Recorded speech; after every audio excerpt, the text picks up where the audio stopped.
election, a lot of organizations doing a lot of fine work, but somewhat isolated from one another. Since the election, and specifically since the Women's March on Washington, was totally prolific, right? It was epic. A lot of organizations have begun to talk to each other.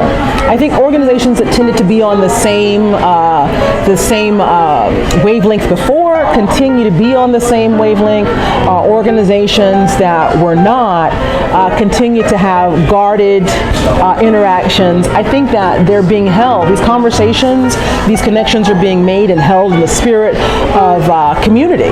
People want to understand each other, but we've been isolated from some of these groups for a very long time, and they really don't have a clear understanding of what's going on in more marginalized communities. And some of them even pride themselves on having an abundance of highly educated people.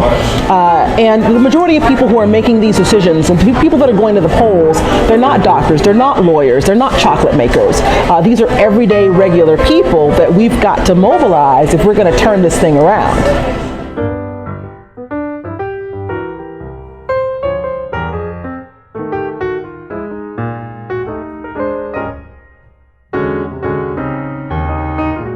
So there's an issue with policing in our country. Right now, it's a pretty hot topic, but all politics is local, right? And so we have a situation where we're concerned about immigrant communities being terrorized. We're concerned about ICE showing up at folks' doors. The mayor has, said that we've always been a welcoming city. We're not the immigration police.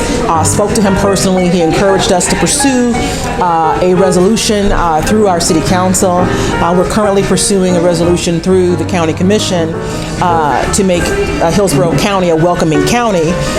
If we don't succeed there, we will return to the city council to pursue a welcoming status at that level. However, the question about how we're meting out the law, right? If someone is picked up on a routine traffic stop driving without a license, let's say, they go to the county jail, inevitably they will go to the city jail overnight, inevitably they will end up in the county jail. The county jail runs on occupants, right?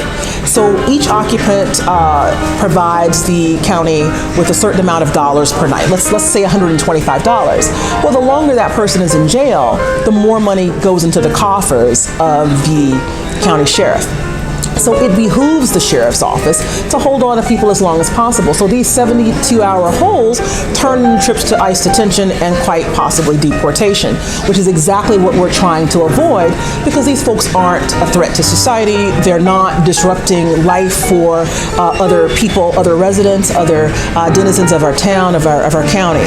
So that's concerning, right? Because it turns a service that's supposed to be provided to the people of a county into an oppressive factor in that county. This is not unique in Hillsborough County, but it's the county I'm concerned about because it's where I live. And so looking at the 2020 election, we had a sheriff who ran unopposed with $350,000 in his coffers. No one stood up to challenge him. Cautionary tale, the state's attorney that prosecuted Darren Wilson in St. Louis after the Ferguson killing of Michael Brown. Here's a guy who has so much power that no one will run against him. Anyone who does finds themselves in quite the situation. I mean, his name, Bob McCullough, strikes fear in the hearts of St. Louisans. So we don't want to get a situation where we have a center of power that becomes unwieldy and oppressive to the people that finance it. We don't want to finance our own tyrants, if you will. And so we have to have a situation where this is an elected office and people have to have their say, but they have to have their say at the polls, and we're currently mobilizing to have our say at the polls in 2020, because it's not the Tampa it's not a kind or gentle Tampa, and it's not a place that we want to live. We need to have people that we elect doing the will of the people. And we don't want to live in a county where our sheriff feels free to terrorize citizens.